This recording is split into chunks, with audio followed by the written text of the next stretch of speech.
Olá pessoal, tudo bem com vocês? Bom dia, boa tarde, boa noite. Aqui é o professor Morrinho. Espero que todos estejam bem.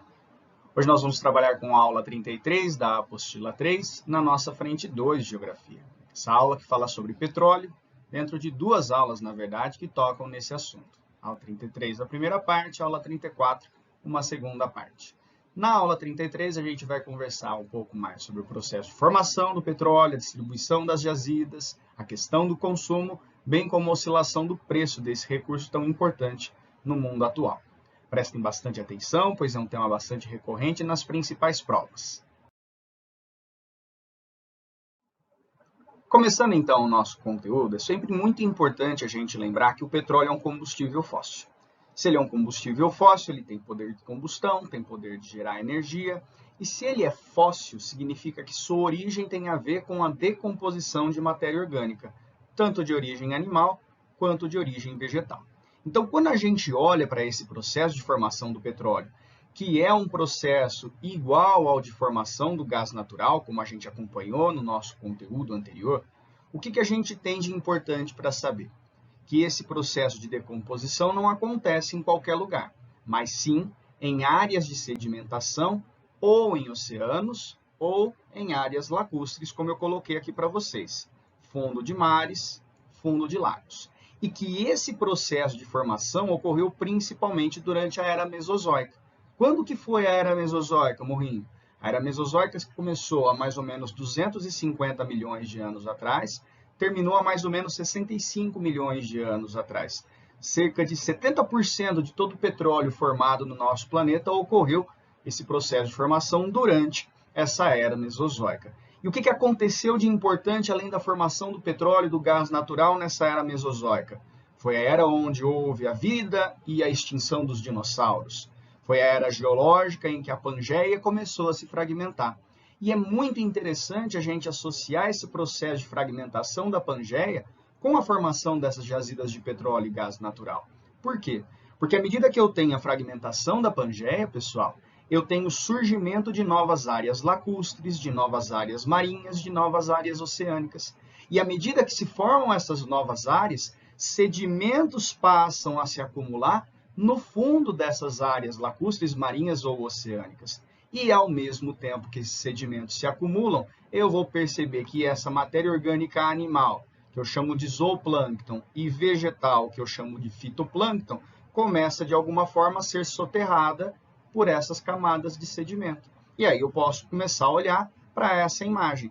A gente percebe, turma, num processo inicial, o zooplâncton e o fitoplâncton decompondo-se ou acumulando-se, né, após a sua morte no fundo desses mares, oceanos e lagos. O processo de sedimentação faz com que essa decomposição se acelere ao longo do tempo geológico. Desse processo de decomposição, eu tenho, enfim, a formação das jazidas de petróleo e de gás natural, que num primeiro momento ficam presas entre rochas sedimentares. E como essas rochas sedimentares são rochas porosas, ao longo do tempo geológico, esses recursos eles vão buscando um caminho até a superfície, por serem menos densos, e vão encontrar uma rocha selante. E é justamente dentro dessa rocha selante, ou pela existência dessa rocha selante, que as jazidas vão acabar sendo formadas. Veja que ao longo do tempo geológico, a pressão foi aumentando nessas regiões, a temperatura foi aumentando nessas regiões, fatos esses que contribuíram aí para a decomposição e formação, da decomposição dessa matéria orgânica, e formação desse recurso. Recurso, gente, principalmente no caso do petróleo, fundamental para a sociedade mundial. Por isso tão importante nos vestibulares. E de onde vem esse aspecto fundamental do petróleo? Vem nas formas de utilização do mesmo. Podemos pensar na utilização do petróleo de duas maneiras bem distintas, enquanto fonte de energia ou enquanto matéria-prima. Se pensarmos no petróleo enquanto fonte de energia, petróleo pode abastecer usinas termoelétricas. É o mais comum? Não. O mais comum é o carvão mineral fazer isso, o gás natural fazer isso. Mas o petróleo pode ser utilizado para gerar energia termoelétrica. O petróleo, como eu já contei para vocês em aula anterior, ele é muito usado através de seus derivados no setor de transportes, com a gasolina produzida para ser utilizada em automóveis, em caminhões, em máquinas agrícolas. Podemos pensar no querosene, que é muito utilizado na aviação, o óleo diesel, mais ainda utilizado em caminhões, trens, navios, e o GLP, que não é usado no meio de transporte, mas tem um uso doméstico muito importante. O gás liquefeito de petróleo é o gás de cozinha que está presente nos lares de boa parte da população, principalmente aqui no Brasil. Agora, se eu pensar no petróleo enquanto matéria-prima, a utilização é bastante significativa. Vários tipos de utilização. Produção de plástico, borracha sintética, parafina, lubrificante, asfalto, tecido sintético, impermeabilizante. E aí o que eu acho importante, tintas, né? Acabei esquecendo de falar para vocês. O que eu acho importante vocês terem em mente? É importante vocês pensarem na quantidade de plástico que já foi produzido, da borracha sintética, da parafina, dos lubrificantes, de todos esses bens que eu tenho aí listados. Quer dizer, a dependência da indústria em relação a esse recurso enquanto matéria-prima é muito grande. A dependência da sociedade, da economia nesse recurso enquanto matéria-prima é muito grande. Mas aí eu tenho que parar para pensar. Por mais que essa dependência seja de fato muito grande, será que a disponibilidade é tão grande assim e tão bem distribuída assim? E aí a gente percebe que os nãos começam a aparecer. Porque enquanto grande disponibilidade, ela já foi muito maior a disponibilidade. Essa disponibilidade ela tende a diminuir ao longo do tempo. Por quê? Porque a gente está falando de uma fonte não renovável de energia. Agora, quanto à distribuição geográfica, não é uma distribuição homogênea. Existem regiões que têm grandes reservas e outras regiões que não têm reserva alguma. E que nem sempre isso acaba combinando com a questão do consumo. Então, perceber as relações entre produção de petróleo, ou extração de petróleo, ou pelo menos a existência de jazidas de petróleo, com a questão do consumo, é sempre muito pertinente para a gente pensar na questão econômica mundial em relação a esse recurso. Coisa que a gente vê no nosso próximo slide. Trago para vocês, então, nesse slide, duas tabelas importantes. A tabela da esquerda, do ano de 2017, que mostra as reservas provadas de petróleo dos países. A tabela da direita, também de 2017, mostra o consumo de petróleo em milhares de barris por dia. Então vamos olhar primeiro para essa tabela da esquerda que mostra as reservas provadas de petróleo. O país hoje que detém as maiores reservas provadas de petróleo é um país vizinho ao Brasil. Ao norte do território brasileiro, encontramos a Venezuela. Em segundo lugar, aparece a Arábia Saudita, país situado no Oriente Médio. Em terceiro lugar, aparece o Canadá, situado na América do Norte. O Irã, no Oriente Médio, aparece em quarto lugar. Quinto lugar, Iraque, também no Oriente Médio. Sexto lugar, aparece a Rússia, em território parte europeu, parte asiático. Kuwait, no Oriente Médio, em sétimo lugar. Emirados Árabes, no Oriente Médio, oitavo lugar. Estados Unidos, na América do Norte, em nono lugar. E a Líbia, no norte do continente africano, em 10º lugar. Coisas que chamam a atenção quando a gente olha para esses números que vocês não precisam decorar. A Venezuela, apesar de ter as maiores reservas provadas de petróleo do mundo, não tem uma riqueza relacionada a essa grande jazida de petróleo. Porque não é uma associação que tem que ser automática. Ter grandes reservas não significa necessariamente ter uma grande produção. E esse é o grande obstáculo que a gente tem na Venezuela. Por mais jazidas que ela apresente, ela não extrai um grande volume. Hoje, o país campeão mundial em extração de petróleo é a Arábia Saudita. E essa extração, a partir da venda desse bem extraído, é que acaba se revertendo, então, em capital, em riqueza sendo gerada. Segunda coisa que eu acho importante chamar a atenção de vocês. À medida que eu fui fazendo essa lista com vocês, eu fui apontando as regiões em cores diferentes. E eu vejo que a cor verde aí apareceu de maneira mais abundante, né? Arábia Saudita, Irã, Iraque, Kuwait, Emirados Árabes, 5 dos 10 países com maiores jazidas de petróleo no mundo, com maiores reservas provadas de petróleo no mundo, ficam no Oriente Médio. Portanto, o Oriente Médio é uma região estratégica no que diz respeito à disponibilidade desse recurso mineral. Outra coisa que eu acho legal vocês ficarem atentos em relação a essa primeira tabela. Em geral, temos países que não são industrializados como detentores de grandes reservas de petróleo. Quem dessa tabela a gente considera como país de maior industrialização? O Canadá, a Rússia e os Estados Unidos. Os demais têm o petróleo como principal recurso de suas economias, em que a venda desse petróleo acaba trazendo capital de fora para esses países. Então, a dependência que se cria na exploração desse recurso torna-se muito grande.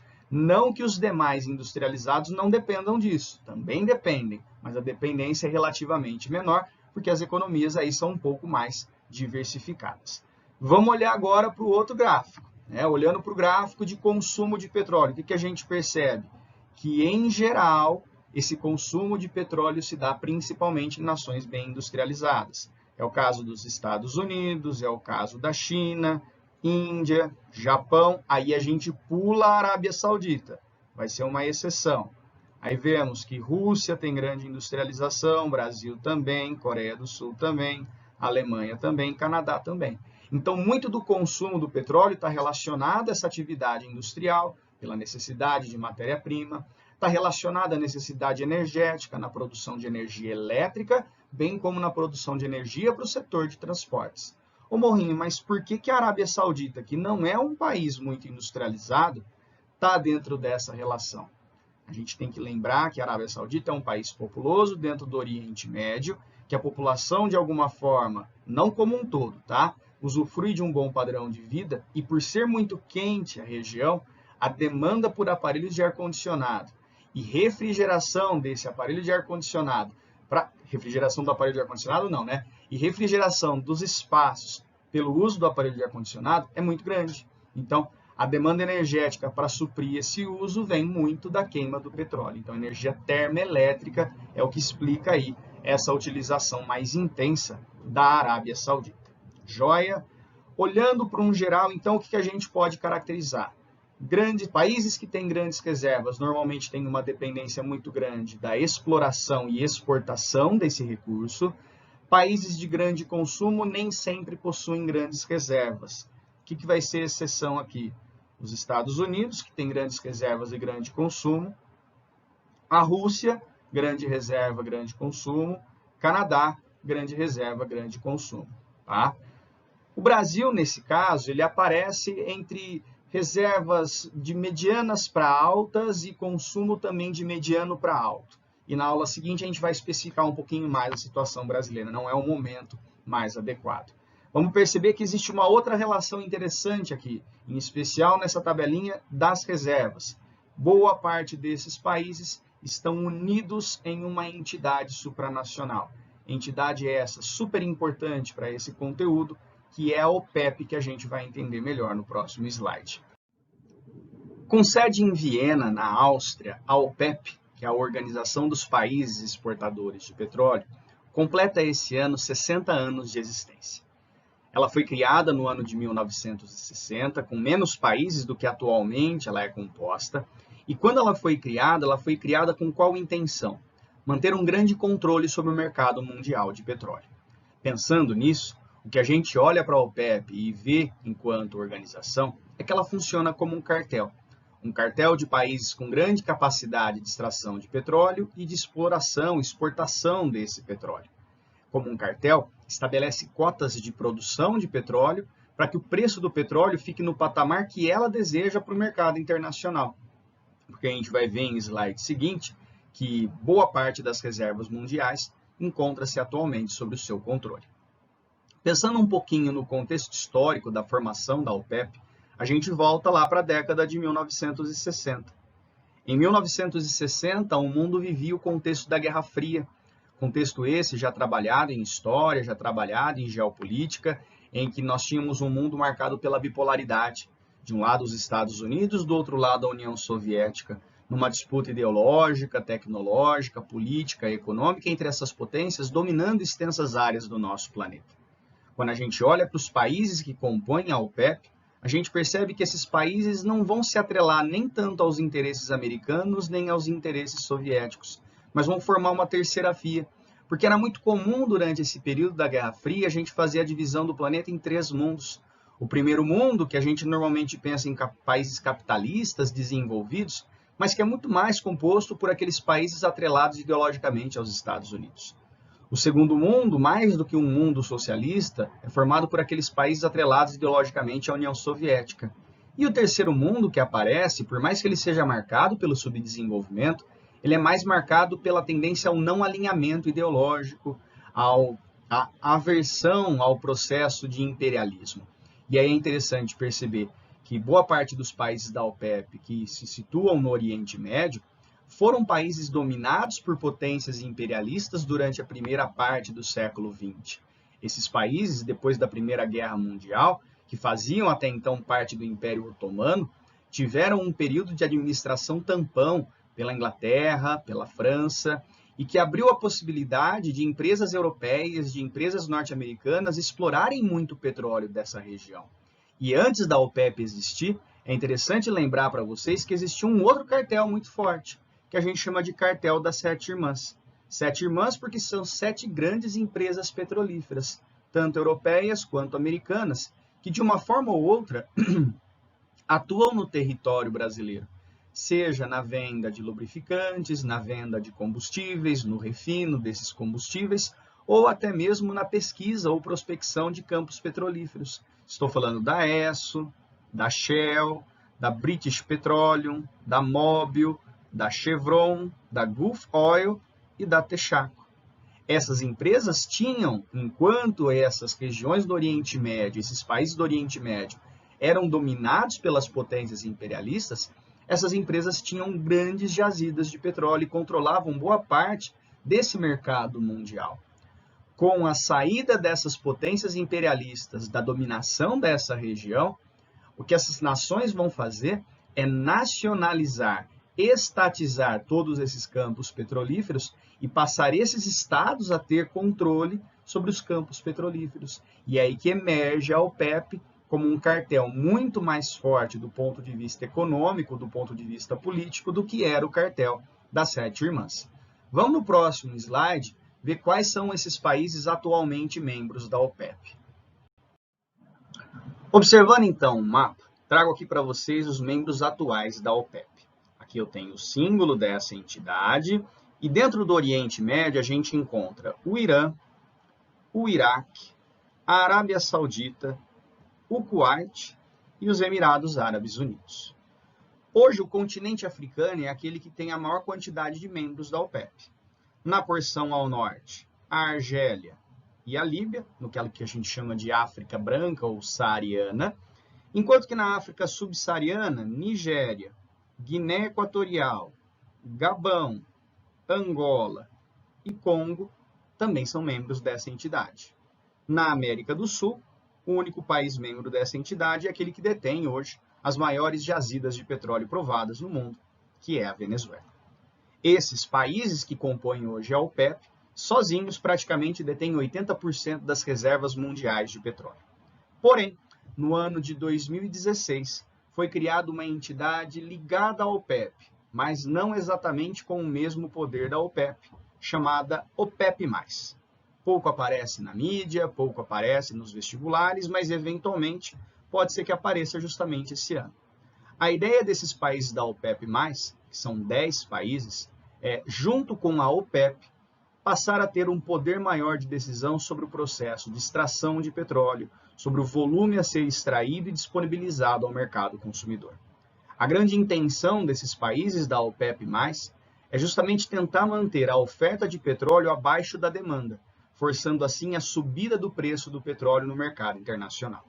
Vou separar por região do planeta, não vejo a necessidade de decorar, mas vou pedir para vocês destacarem pelo menos um país dentro dessa OPEP+. O primeiro país que eu destaco, México, situado na América do Norte. 3 países oriundos da antiga União Soviética, a Rússia, a maior herdeira da União Soviética, o Azerbaijão, na fronteira entre a Europa e a Ásia, e o Cazaquistão, situado na Ásia Central. No continente africano, 2 nações, o Sudão e o Sudão do Sul, nação relativamente recente dentro do continente africano.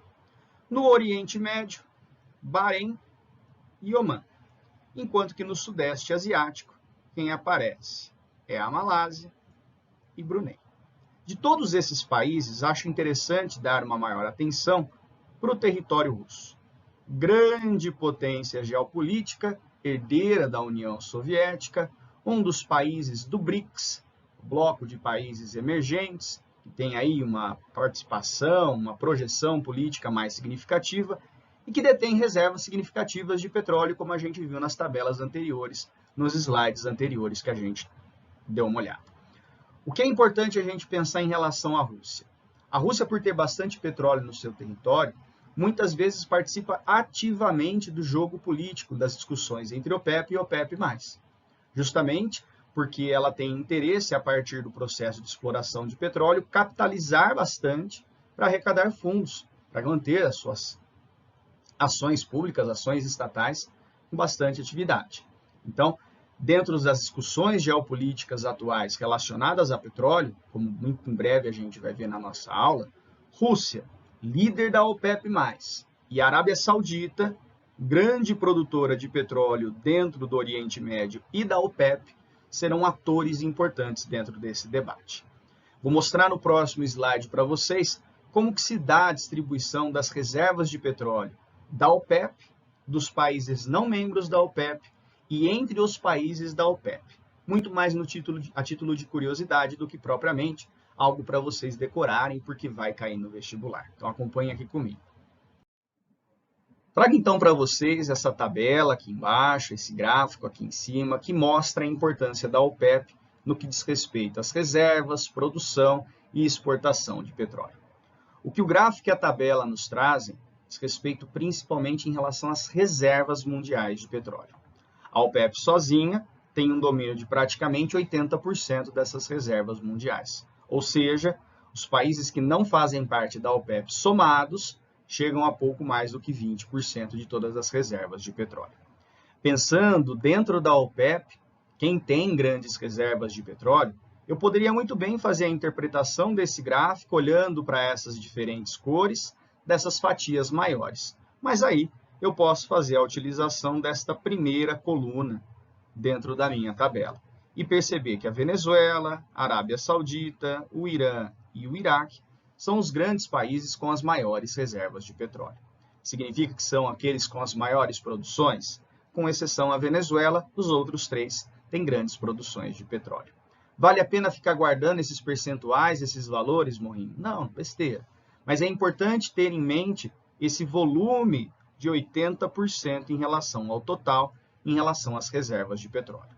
Outra coisa que eu quero chamar a atenção de vocês dentro dessas informações é que aqui no nosso gráfico, bem como na nossa tabela, o Equador aparece, enquanto que no mapa que nós vimos no slide anterior, ele não aparecia.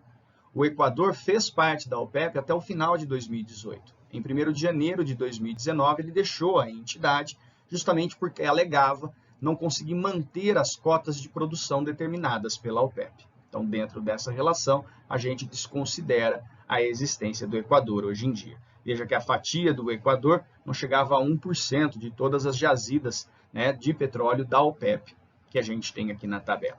Agora, é importante frisar que quanto à produção mundial de petróleo, 40% do que é extraído de petróleo é extraído pela OPEP.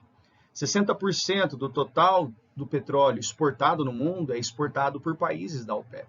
Quer dizer que a OPEP tem um grande poder sobre esse produto.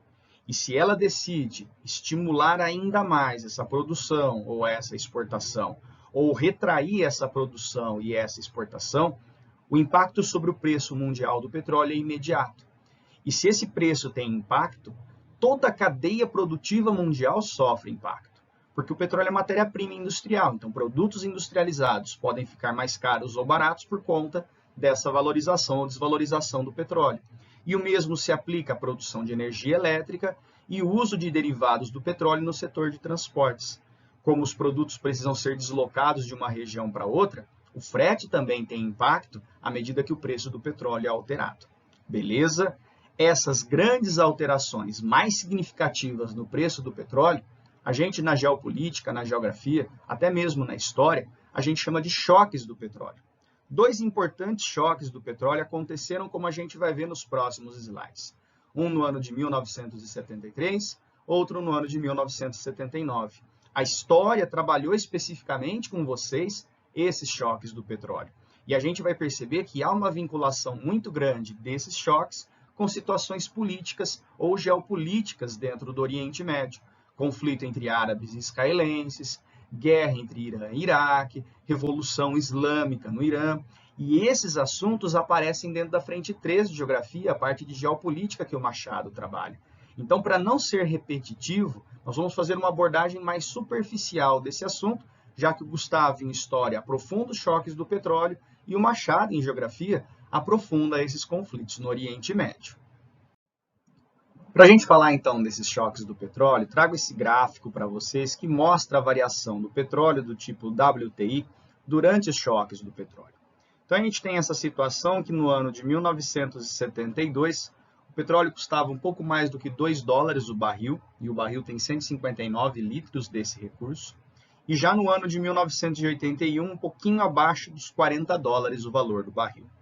No contexto do primeiro choque do petróleo, a gente tem um preço que praticamente quadruplica, um pouquinho mais do que quadruplica, e no segundo choque o preço um pouquinho mais do que duplica do que era anteriormente. Uma curiosidade apenas para vocês, esse petróleo WTI é um tipo de petróleo cotado nas bolsas de valores, especificamente na Bolsa de Nova York. Chama-se West Texas Intermediate. O outro tipo de petróleo que é negociado em bolsas de valores é um tipo de petróleo chamado Brent. Um petróleo que é negociado principalmente na Bolsa de Londres. Diferença entre esses dois tipos de petróleo. O do tipo Brent, ele é explorado principalmente no Mar do Norte. O WTI é explorado principalmente em campos terrestres, no estado do Texas principalmente. O preço do WTI levemente mais baixo do que o Brent, justamente por ter exploração em área continental. A OPEP leva em consideração o tipo Brent na cotação de seus preços, enquanto que o mercado norte-americano leva em consideração o WTI na cotação de seu preço. É só curiosidade mesmo, moçada, só para, de repente, aí você saciar essa dúvida se ela porventura aparecesse um dia. Bom, vamos olhar para o primeiro choque do petróleo mais especificamente. O salto do preço, eu não preciso que vocês guardem. Tá? O preço do barril era de $2,74, ele salta para $11,65, preço mais do que quadruplica, como o gráfico mostra aqui para vocês. Agora, o que leva à ocorrência desse primeiro choque? O fato marcante é a guerra do Yom Kippur. Yom Kippur, que é um feriado religioso para o povo judeu, o dia do perdão, que no calendário hebraico normalmente acontece no final de setembro, comecinho de outubro, porque é um calendário que segue aí as fases da lua. E dentro dessa guerra do Yom Kippur, houve uma tentativa significativa de países árabes, como a Síria, como a Jordânia, como o Egito, de retomar territórios que foram perdidos em um conflito anterior que foi a Guerra dos 6 Dias. Quais foram esses territórios perdidos na Guerra dos 6 Dias? A região da Península do Sinai, que até então pertencia ao Egito, a região da Cisjordânia, que até então pertencia à Jordânia, a região das colinas de Golã, que até então pertencia à Síria, e essa região que é a faixa de Gaza, que era um dos poucos redutos de povo palestino, e hoje é considerada como parte de um possível território palestino. Diante do fracasso em retomar esses territórios perdidos na Guerra do Yom Kippur, o que os países árabes vão fazer? Eles vão se mobilizar em apoio aos povos árabes que foram prejudicados por Israel diante desses dois conflitos. Note que esses países, Egito, Jordânia, Síria, a própria Palestina, não são países com expressivas jazidas de petróleo. Mas existem países árabes dentro da OPEP, como o Iraque, Arábia Saudita, Emirados Árabes, Kuwait, que têm expressivas jazidas. Então, o que esses países árabes vão fazer?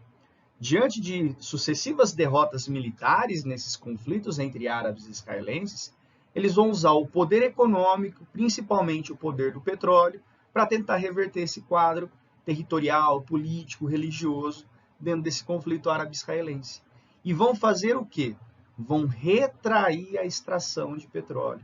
Porque ao retraírem a extração de petróleo, o preço do petróleo tende a aumentar. e aqueles que são os mais interessados na compra de petróleo, os países industrializados do mundo ocidental, Estados Unidos, França, Reino Unido, vão passar a olhar para essa situação de uma maneira mais cautelosa, de uma maneira mais carinhosa. E aí é importante frisar, Estados Unidos, França e Reino Unido são grandes aliados de Israel no Oriente Médio.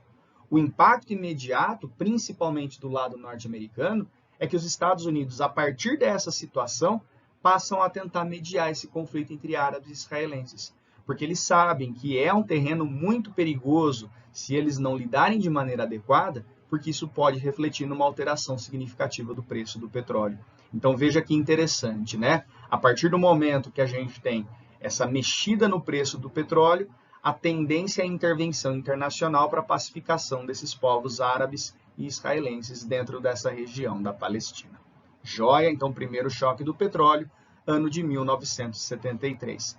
Pulamos agora para 1979 para a gente analisar o segundo choque do petróleo, segundo choque vinculado aí à guerra Irã-Iraque e à Revolução Islâmica no Irã. Acompanhe comigo no próximo slide. De uma forma bem superficial, quando a gente analisa o segundo choque do petróleo, a gente percebe que há uma elevação mais significativa no valor do barril desse produto, chegando aí a bater na casa dos $40 o valor do barril, e que tem como primeira causa a Revolução Islâmica no Irã. E o que foi essa Revolução Islâmica? Como qualquer outra revolução, representa uma transformação. Uma transformação que não foi apenas política, mas também uma transformação de cunho religioso. Qual é a transformação política em questão?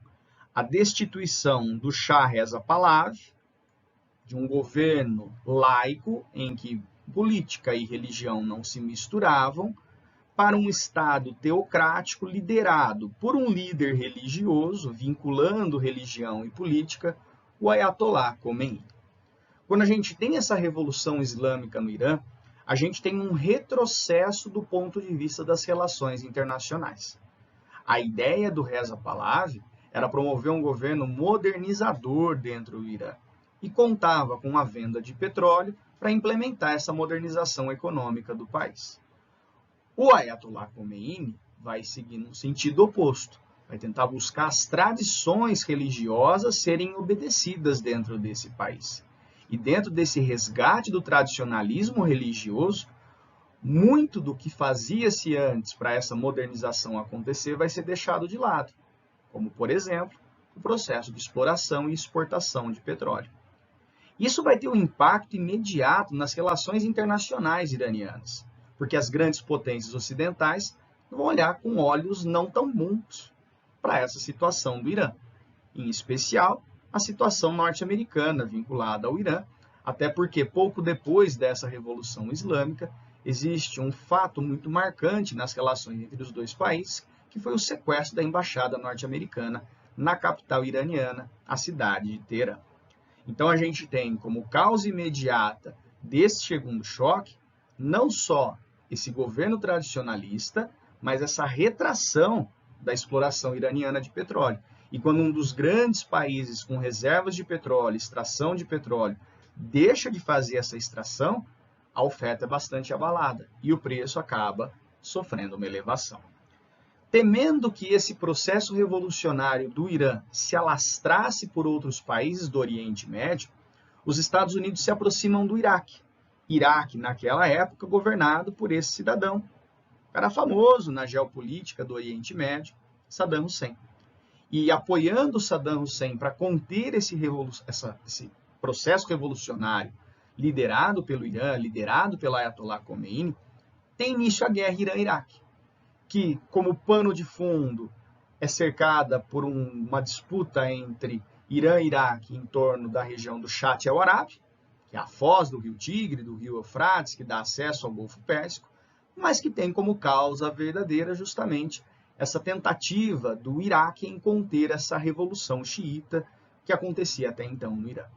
Durante esse conflito, guerra Irã-Iraque, que se estende de 80 até 1988, como eu coloco aqui para vocês, a gente tem entre ambos países participantes uma grande destruição de campos petrolíferos. E aí a capacidade de exploração de petróleo de ambos, em especial do Iraque, que ainda mantinha algum tipo de exploração, é bastante afetado, a oferta é bastante afetada e há, de novo, uma subida significativa da produção. E isso traz um impacto muito significativo para a economia mundial. Nós vamos ver, por exemplo, no caso do Brasil, que boa parte do desenvolvimento do etanol enquanto combustível se deu por conta dos choques do petróleo. Que boa parte da pesquisa em campos petrolíferos brasileiros se deu por conta dos choques de petróleo, para que a gente ficasse menos atrelado aos interesses dos países do Oriente Médio, da OPEP, em relação à oferta desse produto. Joia? No último slide, a gente vai analisar a situação atual do preço do petróleo e o que pode motivar oscilações desse preço do petróleo. Acompanhe aqui comigo. Analisando então o preço mais recente do petróleo, se você fizer uma pesquisa na internet, você vai perceber que tanto o tipo WTI quanto o tipo Brent giram em torno aí de $40 o valor do barril. Mas é sempre importante ter em mente que esse preço é bastante volátil, ou seja, repentinamente ele pode ter uma grande subida ou uma grande queda. E o que pode fazer acontecer essa grande subida ou essa grande queda? Três situações importantes para a gente refletir a respeito disso. Primeira situação importante, a gente sempre tem que olhar para o comportamento da demanda mundial. Recentemente, passamos por uma profunda recessão em função da pandemia de Covid. Não que a gente já tenha saído dessa recessão, mas a situação já foi muito pior. No auge, turma, da pandemia, do espalhamento da doença, houve uma retração econômica muito significativa em escala global. Então, houve retração no setor industrial, houve retração no comércio, houve retração na agricultura, e a demanda energética caiu bastante. A demanda por matéria-prima caiu bastante. A demanda por transportes caiu bastante, e junto com essas demandas cai também a demanda por petróleo. E à medida que a gente tem a queda da demanda por petróleo, o que acontece com o preço? À medida que a procura por um produto diminui, o preço tende a diminuir. Então, tivemos um processo de desvalorização do barril do petróleo no auge da pandemia de Covid. Beleza. Segundo fator que eu acho importante, o custo da exploração em novas áreas de exploração de petróleo. Hoje, levando em consideração que as áreas mais tradicionais de petróleo têm jazidas quase que esgotadas, novas jazidas a serem exploradas se localizam em áreas mais difíceis de serem exploradas, principalmente em alto mar, principalmente em grandes profundidades. E aí é super importante a gente levar em consideração o quanto custa realizar essa extração para ver se realmente vale a pena realizar a mesma. O que eu quero dizer com isso? Se eu tenho um preço de petróleo bastante desvalorizado, não compensa eu fazer perfuração e extração em áreas muito profundas nos oceanos, porque o custo de extração vai sair mais alto do que o custo de venda. Então, a gente tem que pensar num preço mais interessante para viabilizar a extração dessas áreas mais profundas. Isso mexe também com o preço do barril do petróleo. À medida que eu tenho uma exploração cada vez mais vinculada em áreas profundas e mais caras, o preço tende, de alguma forma, a ter alguma elevação. E o terceiro fator que eu acho importante é pensar na questão geopolítica. Na questão geopolítica dos países que são membros da OPEP, nos grandes países produtores fora da OPEP, alguns deles inclusos na OPEP+, outros não. E aí trago dois casos de reflexão dentro dessa situação geopolítica. Um que já ficou para trás no ano de 2015, quando os Estados Unidos, que têm grandes reservas e que têm grande consumo, deixa de importar petróleo porque desenvolve a tecnologia de produzir óleo a partir da rocha de xisto. E aí, quando ele deixa de importar o petróleo, o preço do petróleo sofre uma queda significativa. Afinal de contas, é um dos grandes compradores de petróleo que diminui essa demanda internacional que a OPEP tinha. E a segunda situação era do pré-crise Covid. Por que pré-crise Covid? Na semana que antecedeu o nosso afastamento social, havia uma certa tensão entre a Arábia Saudita, líder da OPEP, e a Rússia, líder da OPEP+, com relação ao destino da produção de petróleo ou de como ocorreria a produção de petróleo no mercado internacional. A Arábia Saudita defendendo uma contenção no processo de extração visando a valorização do preço do petróleo, e a Rússia numa tentativa mais desesperada de angariar capital com a venda do petróleo, favorável a uma aceleração do processo de extração, para que houvesse, assim, uma venda mais significativa do petróleo no mercado internacional. Essa situação entrou em stand-by com a questão do Covid, porque houve uma queda de demanda significativa por conta da pandemia, e que, uma vez retomada essa discussão, esses dois países chegaram a um consenso de diminuir de alguma forma essa extração para aumentar um pouco o preço, mas nada muito significativo para que não pudesse atrapalhar as intenções russas também. Tá joia? Acho difícil esse tipo de cobrança esse ano, tá? Mas de qualquer forma é uma situação que envolveu a geopolítica dos países que têm grandes produções de petróleo. Beleza? No mais, gente, façam exercícios, esclareçam sempre suas dúvidas e contem comigo. Um grande abraço, se cuidem, até um próximo encontro nosso. Tchau, tchau.